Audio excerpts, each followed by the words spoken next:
Social media और mobile किस खतरनाक ढंग से हम सब के व्यक्तिगत जीवन में अपना जाल बिछाए हुए हैं। हर कोई व्यक्ति, और मैं तो कहता हूँ कि मोबाइल आधुनिक दौर की वो चुंबक है जो एक बार यदि आपके हाथ से चिपक जाए तो समझिए कि 1 घंटा आधा घंटा तो उससे पीछा छुड़ा पाना मुश्किल है। भले आप टाइम देखने के लिए मोबाइल उठाते हैं, लेकिन एक बार मोबाइल हाथ में लेने के बाद जैसे ही आपका नेट ऑन होता है, नोटिफिकेशन स्टार्ट होते हैं, कभी फेसबुक, कभी इंस्टाग्राम, कभी व्हाट्सएप, कभी ट्विटर, और तमाम तरह की चीज़ें आपकी आंखों के सामने डांस करने लगती है। इस सारी चीज़ों के साइड इफ़ेक्ट्स को बहुत ही बारीक ढंग से, बहुत ही रोचक ढंग से मुझे हाल ही में कहानी में पढ़ने को मिले। ये सारी चीज़ें राजस्थानी की एक बहुत ही चर्चित सी पत्रिका है, तिमाही पत्रिका है, कथेसर नाम से, जो परलिका हनुमानगढ़ से प्रकाशित होती है। और इस कहानी के इस पत्रिका के जनवरी-जून 2023 अंक में डॉक्टर सत्यनारायण सोनी की एक बहुत ही रोचक सी कहानी छपी है। कहानी का टाइटल है इमोजी।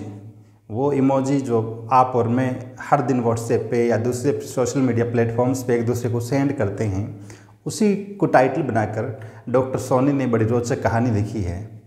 और सामान्यतः लोग ऐसा कहते हैं कि युवा पीढ़ी सोशल मीडिया की चपेट में है, लेकिन डॉक्टर सोनी की कहानी पढ़कर ये समझ में आता है कि न केवल युवा पीढ़ी बल्कि प्रौढ़ भी, बल्कि बुजुर्ग भी, और सबसे समझदार समझा जाने वाला वर्ग, शिक्षक वर्ग भी इसकी चपेट से, इसकी गिरफ्त से दूर नहीं है। बहुत ही संक्षेप में मैं ये कहानी आपसे साझा कर लूँ। कहानी का मुख्य पात्र 52 साल का एक स्कूल टीचर है, और कहानीकार कहानी की शुरुआत भी उसकी दिनचर्या का, उसकी आदत का वर्णन करते हुए लिखते हैं कि मोबाइल देर रात तक उससे चिपका रहता है। गांव में भले ही हर कोई ये कहता हुआ नज़र आता है कि हमारे पास टाइम नहीं है, हमारे पास टाइम नहीं है, गांव के कुछ एक बुज़ुर्ग लोगों को छोड़कर, जो पीपल के नीचे गांव की चौपाल में, गांव के गुवाड़ में ताश खेल रहे हैं, उनको छोड़कर बाकी लोग हो सकता है कि अपने आप को बहुत व्यस्त समझते हो, लेकिन इसके बावजूद भी वे सारे के सारे लोग मोबाइल पर बराबर दिखाई देते हैं।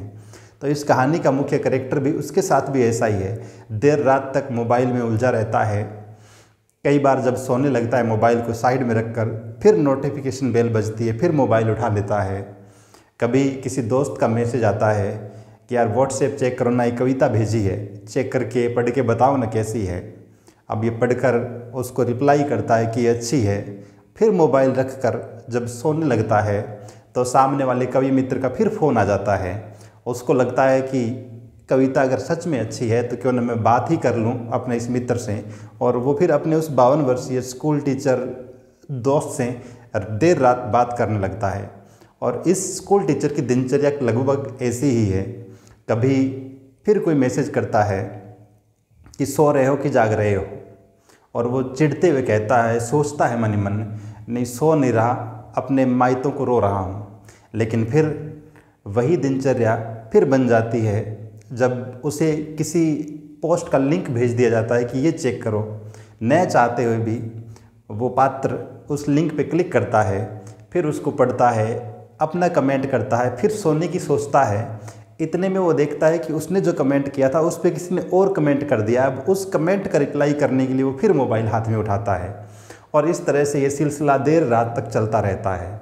यहाँ तक कि उसकी जो जीवन संगिनी है वो भी अपने पति की इस दिनचर्या से बेहद परेशान रहती है, और मन मारकर उसके बराबर में चुपचाप सो जाती है हर दिन। लेकिन इस व्यक्ति की दिनचर्या लगभग ऐसी ही बनी रहती है। चूँकि ये स्कूल टीचर है, कहानीकार लिखते हैं कि इसकी पोस्टिंग इसके गांव से, इसके घर से 30-35 किलोमीटर दूर है, जहां इसे लोक परिवहन की बस पर यात्रा करनी होती है। तो ऐसी एक सुबह वो बताते हैं, यद्यपि इस देर तक जागने की आदत की वजह से ये हमारा कहानी का जो मुख्य पात्र है, ये कब्ज जैसी समस्या का शिकार भी हो जाता है, क्योंकि टाइम से नींद नहीं ले पाता है।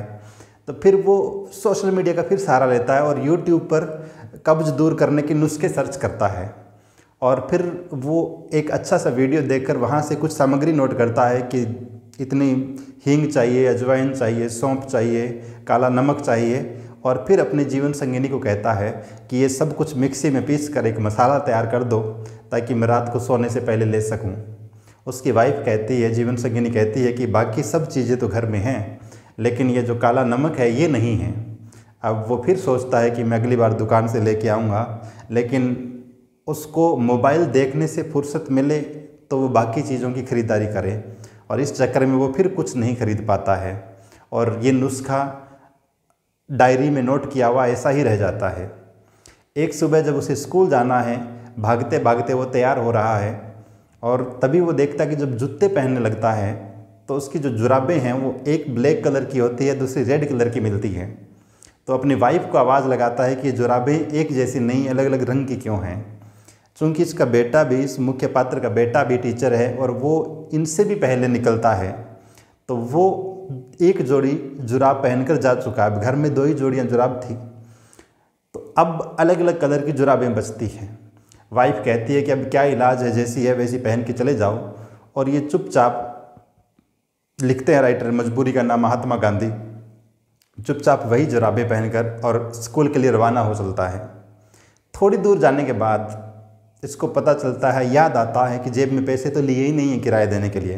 फिर वापस दौड़ता है घर की तरफ, और जब ये वापस लौट रहा होता है तब गांव के सारे पड़ोसी देख रहे हैं इस आदमी की तरफ कि कितना भुलक्कड़ है, हर दिन कुछ न कुछ भूल जाता है। और इसका एक कारण ये भी हो सकता है क्योंकि ये मोबाइल में उलझा रहता है। घर आने के बाद जब अलमारी से पैसे लेता है ये पात्र, तब उसे याद आता है कि गर्मी ज़्यादा है और साफ़ा भी ले लेना चाहिए। ये साफ़ा लेकर फिर रवाना होता है बस स्टैंड की तरफ। इसके साथ जाने वाले जो लोक परिवहन की बस में यात्रा करता था, इसका दूसरा सहकर्मी टीचर, उसका फ़ोन आता है कि आज किसी कारणवश वो लोक परिवहन की बस तो मिस है, इसलिए अखबार की एक जीप जाती है, वो कैंपर या बोलेरो जैसी, क्रूजर जैसी, उसमें चढ़कर चलेंगे, तो आप जल्दी आइए बस स्टैंड पर। अब बस स्टैंड पे पहुंचता है, और बस स्टैंड पे पहुंचने के बाद ये देखते हैं कि यहाँ से आगे की यात्रा इस जीप पर, इस बोलेरो पर करनी है, और चूँकि एक और स्टेशन पे इन्हें चेंज करनी थी क्योंकि वहाँ से दूसरी बस पकड़नी होती थी, और इनको लगता है कि सही टाइम पे ही है, हम टाइम से स्कूल पहुँच जाएंगे। फिर ये पात्र जहाँ पे बैठता है उस बोलेरो में, उनके सामने, ठीक सामने एक वकील साहब भी बैठे हुए हैं, और इस 52 वर्षीय स्कूल टीचर की नज़र वकील साहब की चेहरे से होती हुई जब नीचे की तरफ आती है, उनके पेट से नीचे आती है, तो उन्हें पता चलता है कि इस व्यक्ति ने, इस वकील साहब ने तो पैंट की चेन बंद नहीं की हुई है, या वो गलती से खुली रह गई है। अब ये 52 वर्षीय टीचर इशारा करना चाहता है, बताना चाहता है कि वकील साहब आपकी पैंट की चेन खुली है, लेकिन आस पड़ोस में 2-3 लड़कियां भी बैठी हुई है, तो बोलकर तो कह नहीं पाते हैं, झिझक के मारे इशारा करना चाहते हैं, लेकिन वकील साहब सामने नहीं देख रहे होते हैं। तो इसी दोगा चिंती में काफ़ी देर बाद जब ये दोनों नीचे उतरते हैं, और अब मास्टर साहब सोच रहे होते हैं कि अब तो वकील साहब अकेले खड़े हैं, अब तो धीरे से इनके पास जाकर मैं बता ही दूं कि आपकी पैंट की चेन खुली पड़ी है, इसको बंद कर लीजिए वरना लोग हंसेंगे। ठीक उसी वक्त वकील आता है मास्टर जी के पास और धीरे से कहता है, सर आपकी पैंट की चेन भी खुली हुई है। और तब ये 52 वर्षीय टीचर मन महसूस कर रह जाता है, शर्मिंदा होता है कि मैं जिस चीज़ को बताने के लिए, वकील साहब को बताने के लिए उतावला हो रहा था, खुद भी वही गलती किए बैठा हूँ। तो ये कहानी बहुत ही रोचक ढंग से बात करती है कि सोशल मीडिया किस ढंग से हम हर एक व्यक्ति के जीवन में, हर एक व्यक्ति के मस्तिष्क में घुसा हुआ है। हर एक आदमी हर वक्त ऑनलाइन है, फिर भी ये बहाना करते हुए कि किसी काम को करने के लिए मेरे पास टाइम नहीं है। हर आदमी हर वक्त ऑनलाइन है, कभी फेसबुक पर, कभी व्हाट्सएप पर रील्स स्क्रॉल करते हुए, और ये सारे काम करते हुए, और फिर भी समानांतर ये बहाना भी हर वक्त तैयार मिलता है कि दूसरा काम करने के लिए मुझे टाइम नहीं मिलता है, मेरे पास टाइम नहीं है। धन्यवाद।